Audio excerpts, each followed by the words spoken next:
Hey, everybody. Welcome to today's Spotlight. I am here with Peg Paul from the Home Fire Sprinkler Association. I'm sorry, Coalition. Everybody adds association to their name, so I'm used to that. But Peg, thank you for being here today. Thank you. I can hear the rain going on in the background. It sounds like you've got quite the monsoon trying to drown you over there. I am. I'm in the desert, and there's a monsoon right now, badly needed. So I hope you can hear me okay. I can. So, Peg, this is sprinklers are not something firefighters naturally want to hear about because that means it's going to take the fun away from our day. But it is something that, from a life safety perspective, is something we really should be paying attention to as firefighters as we grow throughout our career. Explain to me what it is that your coalition does. Well, the Home Fire Sprinkler Coalition, it is a nonprofit 501c3, and we are an educational organization. And so our whole purpose is just to educate all the various stakeholders about the life-saving value of benefits of home fire sprinklers. And by everybody, that includes the fire service. We want firefighters to love sprinklers because they protect them, but also consumers, homeowners, and the people really involved in the code process, because sprinklers are in the code. So the stakeholders include members of the home building industry and elected officials and decision makers and, people from water departments, water purveyors. So there's a whole list of stakeholders that we try to educate with our programs. In an attempt to educate us, and I think to a tiny little bit win us over into the idea of sprinklers, you guys have actually come up with a really unique tool to explain to fire departments how sprinklers will help them. Yes, we did, and we really do. We have a number of educational tools, and I like to think of the fire service as really two target audiences. We have our firefighters, the ones that go in and rescue people. And we want to make sure that they understand we're protecting them, because when they respond to a house fire, the risks are higher now than they ever were. Decades ago, it took longer for fires to spread, and today a house fire can become deadly in as little as 2 minutes. And it's because of what our homes are made out of, but really it's the content in our home. When you think of all the plastics, the polyurethane, everything in our home is like fuel-based. And so if you have a fire, all that content is just going to, be part of that fire, but the toxic smoke that it produces, that is so deadly. And so really, like I said earlier, you have 2 minutes to get out of that house. And that's not a lot of time if it's a young family and they have children or there are older adults in the home. And then we talk about our pets.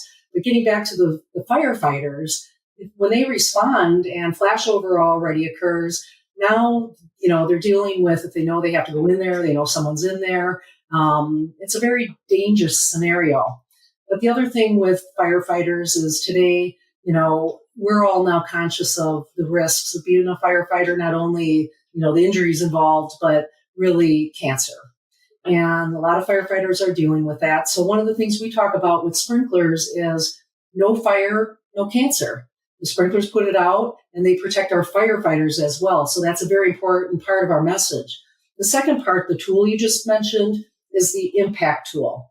And what it is it's for the members of our fire service who are involved in the code process. So the fire marshals, the authorities having jurisdiction, the fire officials, the people who now are working to make sure all new homes are built with sprinklers, whether it's because they're in the codes and they're trying to keep them in the codes, or if they're in an area where they can do something called using developer incentives to keep sprinklers in the codes. And I'll touch on that in a minute. I'll get back to the tool.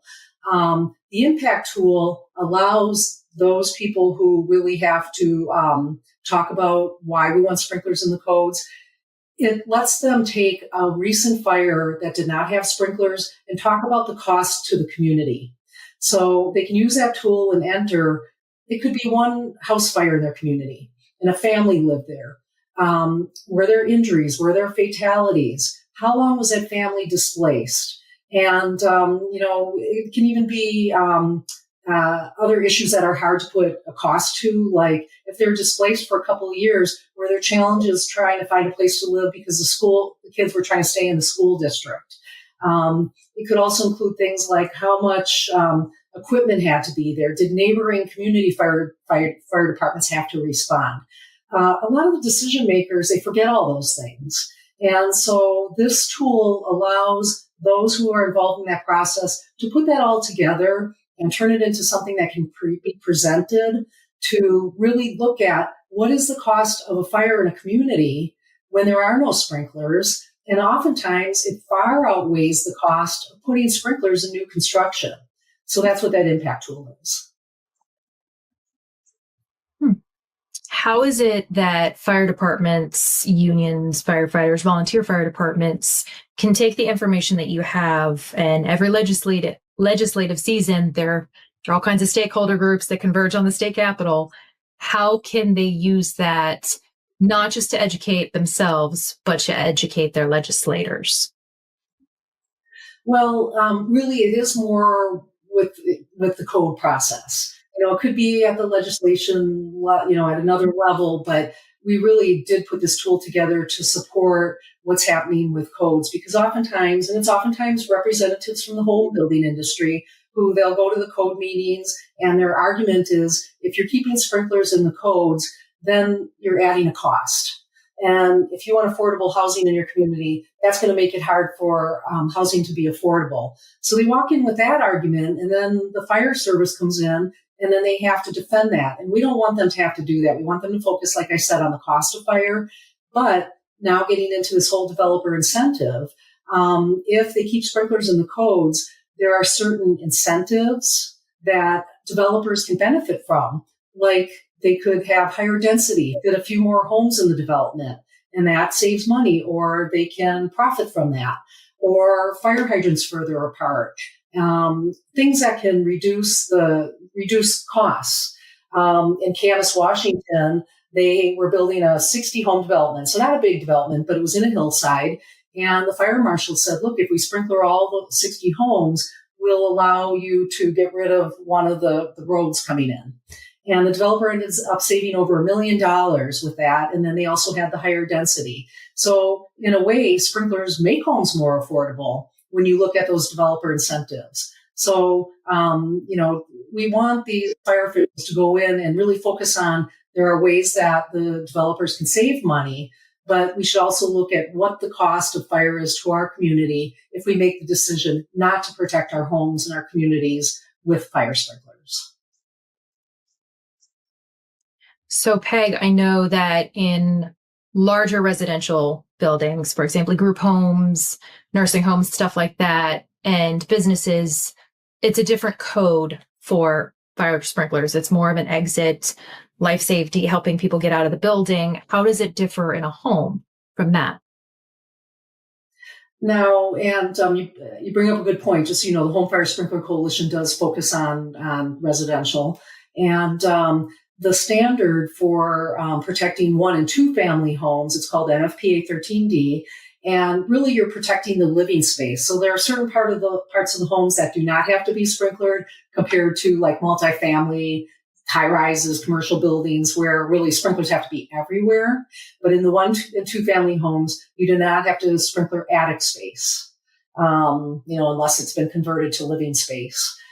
Small rooms like small powder rooms, small closets, at garages, they do not have to be sprinklered, because the original intent of NFPA 13D was really to protect the living areas of the home, because that's where fatalities occur, especially like where people sleep at night. So that's really the biggest difference between home fire sprinklers, and really home fire sprinklers are like an extension of the plumbing supply, unlike other commercial buildings or multifamily.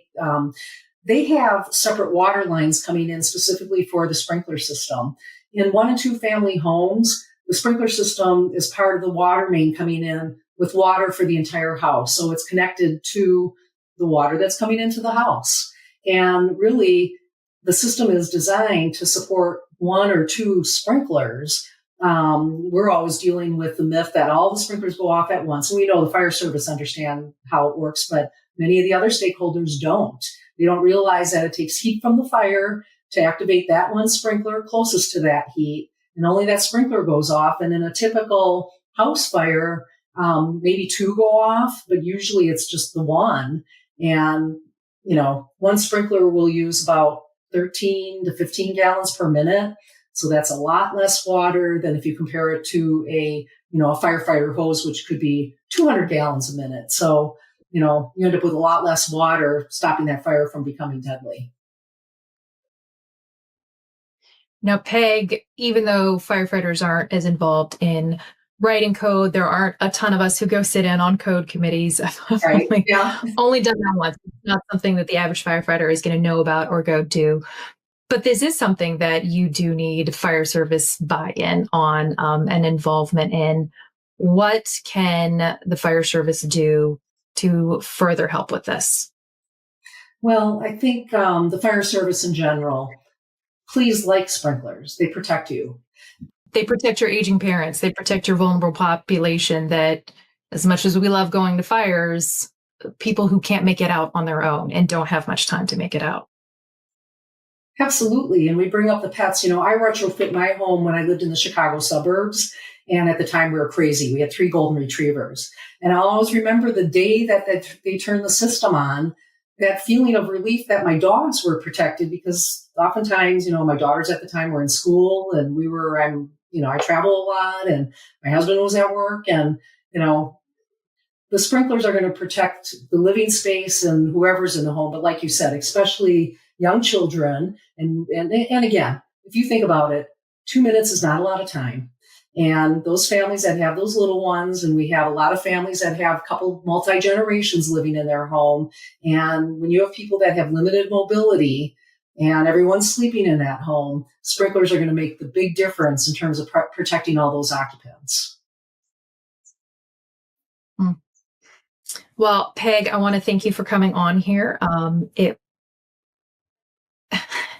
We always need to move forward as a fire service, and there are so many tools open to helping us to protect our citizens and protect ourselves. And you touched on it a little bit earlier, but I want you to touch on it again, how this actually helps protect firefighters in a world where cardiac risks, but especially cancer risks, and some of the things that fires aren't burning wood anymore. They're burning some absolutely disgusting, disgusting things that are making us really sick. And you touched on it a little earlier, but I need you to give us a sales pitch on how this is actually going to help our health as well. Our firefighters are our heroes, and the world is much different today in terms of the things that are burning everywhere. Our homes, we talk about e-cars now, and lithium-ion batteries is the theme for Fire Prevention Week this week. And it's just a whole different behavior with our fires these days. And, firefighters, we need to protect them. And I can tell you, home fire sprinklers are one of those tools that are protecting our firefighters. And that's why our decision makers need to make sure all new construction, we're talking new homes here when we're talking about codes, we're not talking about retrofitting, all new construction need to be protected because they're protecting the occupants inside, but they're protecting our firefighters, and the community should care about our firefighters and make that decision to protect the new homes, to protect our firefighters, because ultimately it's protecting the entire community, which is part of what we all talk about today, community risk reduction. Peg, how can firefighters and fire departments find out more about your coalition? Well, we have a wonderful website, and it's homefiresprinkler.org. And we have a lot of cool things. I know a lot of firefighters like our virtual reality 3D experience. And if they have the virtual reality headset, they can go onto the website and check it out. You can even do it with YouTube, so it's not the 3D, or it's, you can still go around the entire room. But we took 2 rooms, and we did this in Ashland City, Tennessee a couple of years ago, identical. We really lucked out when we found that house that they had to get rid of to rebuild some new townhomes. And we furnished them. We put a sprinkler in one, not in the other. And the virtual reality experience, you can experience flashover. And then you can experience the other where the sprinkler goes off. So in the flashover room, you hear the smoke alarms, you hear the glass break in the window, and you watch flashover occur. In the sprinklered room, all of a sudden you hear the popping sound, and the sprinkler starts spraying, and you watch that sprinkler, slowly control the fire. So that's a nice tool that I like to point out. A lot of fire departments use it in their community outreach, but I know firefighters like to do that kind of stuff, use virtual reality. So visit our website and go check that out.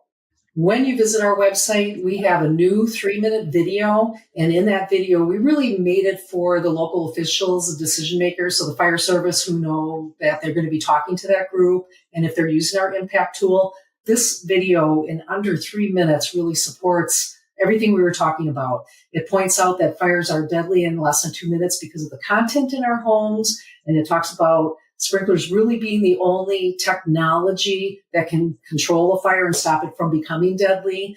And it talks about why it's important to not take them out of the codes. And it also touches on the developer incentives, that there are ways that developers can save or profit when they're sprinklering entire development. So a lot of messaging in under 3 minutes, and that video is on our website as well. Well, Peg, thank you for coming on here and educating us on this and for helping protect the more vulnerable populations out there who absolutely wouldn't have a chance without something like this in place. So thank you. Thank you for this opportunity.